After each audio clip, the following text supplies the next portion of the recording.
Lucy, maybe you should go get us some coffee. And I say, okay, that was the great reunion. There was no dialogue. There was nothing. It was, I don't know. Anyway, that's that. I had nothing to do with that. I hear it was great. People loved it. And I had nothing to do with it.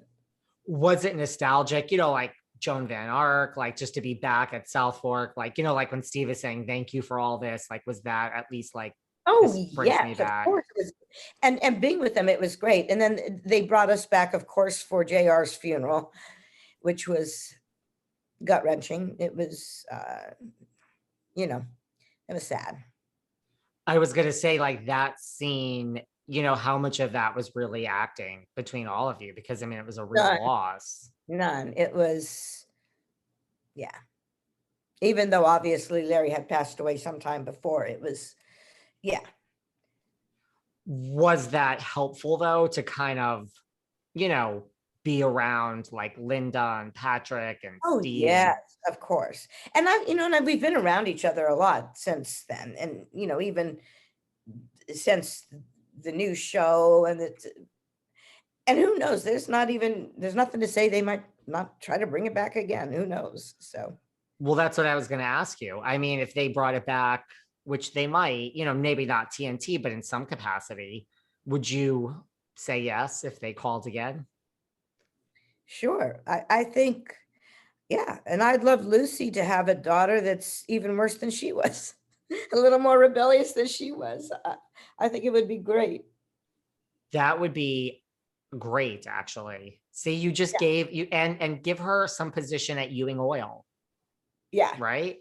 Yeah. Well, see, when they brought the show back, I said to Cynthia Cedra, I said, you know that Lucy owns a big chunk. She goes, well, we're just ignoring that. I go, okay. Lucy is a big shareholder of Ewing Oil. She goes, well, not in this show. And I went, okay.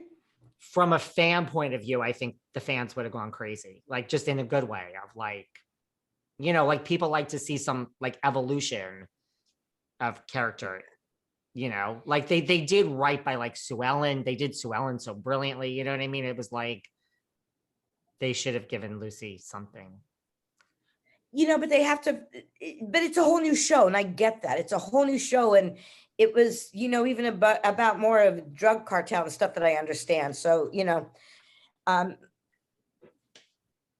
do you think they're done with it? Like, do you think the powers that be will like, do you ever talk? Like, I know they have the reunions. I was at the 40th reunion at South Fork, so I was there.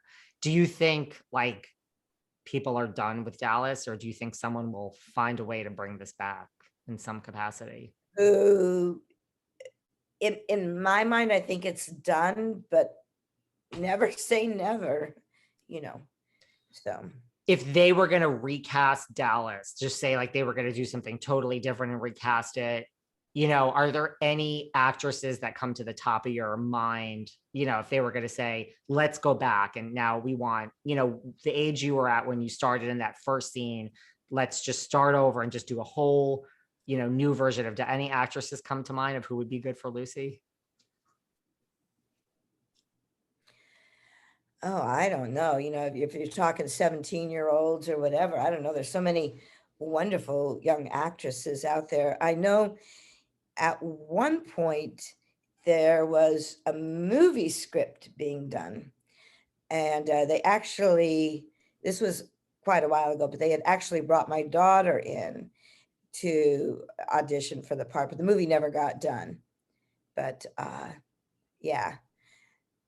She's too old to do it now, but back then that would have been funny to, That would have been for you, especially probably like great and like strange at the same time, right? Oh, it would have been fabulous, but yeah. How do you feel about having a daughter? Like, she's in the music business. Like, did you, it's a tough business. Did you say go for it? Or did a lot of people, I think, in like the business are like, oh my God, why is my child following in my footsteps, so to speak, even though she's in music, you're an actress, a lot of people don't want their children in the business. There was kind of no stopping Cherish. When Cherish was, just like a baby. One of her first toys was Mr. Microphone. It was a toy back then that, um, and that's the one toy that the battery never ran out. And so it's this, the thing, and you got the microphone. Oh, she carried that everywhere. She would just sing at the top of her lungs, and she was always performing and putting on shows. And it was just, it was just something she was destined for. And she also rescued every animal on the planet. And she would get like wild birds to come and sit on her. She's got this way with animals. And she just has this, she's like this animal whisperer of any kind of animal. And at one point I thought, you could be a veterinarian, but when she found out like how much schooling, so she had a choice in high school. She could go to the zoo magnet school or performing arts magnet. She said, Mom, I don't think I could do all that studying and to become a vet. So she said, well, do the performing arts. I said, we could be a singing vet. So. And she loves it. And you Yeah. love, and I mean, well, you're in the right city for it, right? Yes. Well, that's why we're here. So if anyone's listening, cherishleemusic.com, go check her out. She's great. So her music is great. Thank you. Yeah. Where do you think Lucy would be today? Like if they did, like if you close your eyes and picture Lucy, like is Lucy single now? Is Lucy married? Like let's make our own little, forget about the business aspect of it, working at Ewing Oil. Where's Lucy in her personal life? Gosh, I don't know. When they left off, Lucy was living in Europe somewhere. So I have no idea, but these are the things I think about, Charlene. Oh my gosh. Well, you got to think of a good storyline and bring it back. Yes, I do. Yes. And yes. Why do you think this show, like you said, like it's finding a whole new audience, it holds up? Like, what do you think it is about Dallas? Like, that's just so, like, what do you think it is that, all these years later, people just still hail it as one of the best TV shows that's ever existed? As I'm rewatching it, and like I said, it's been 40 years. The writing was amazing. The chemistry between the original cast, and that is Barbara Miller, that is a gift from God. That is a fluke. The chemistry between all of us was amazing. And I do attribute a lot of that to Larry Hagman, because he was the glue that kept us together. He was the grand poobah that brought us together and kept us together. And the storylines, the chemistry, and everybody was so good. I mean, every performance was, it was just really great. I mean, it's funny to see, there were no cell phones, so you had to go to the phone booth. Or Larry Hagman, JR, was one of the first to have a phone in his car. It was like the size of a briefcase, this big old phone.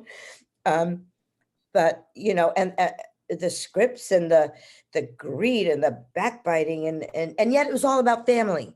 And as evil as JR was, he had the vulnerable point. He wanted to please his father, and JR was so evil, but he was sexy. I didn't even realize that he was like sexy.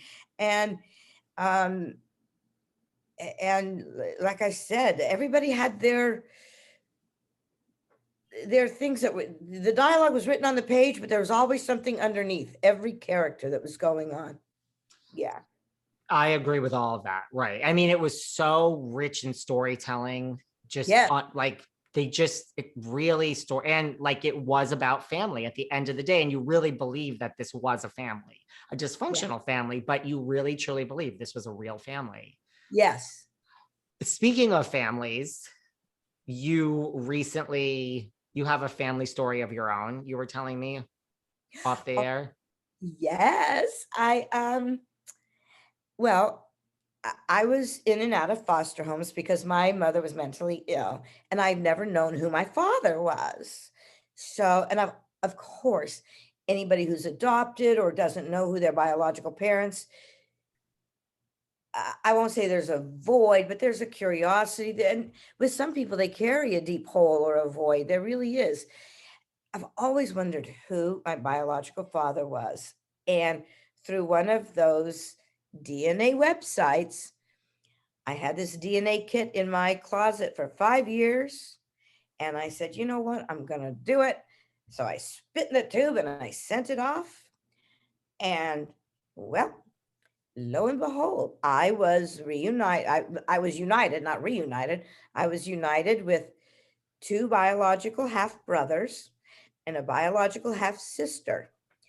And my biological father was in Arizona. So I got the two biological, my half brothers, my half sister together. I made this plan. I said, okay, let's all meet in Arizona. So we got together. We stayed at the Marriott Hotel in Arizona. We all got there on a Friday. So Saturday, we were going to go out and knock on our biological father's door, which we did. Sadly, come to find out,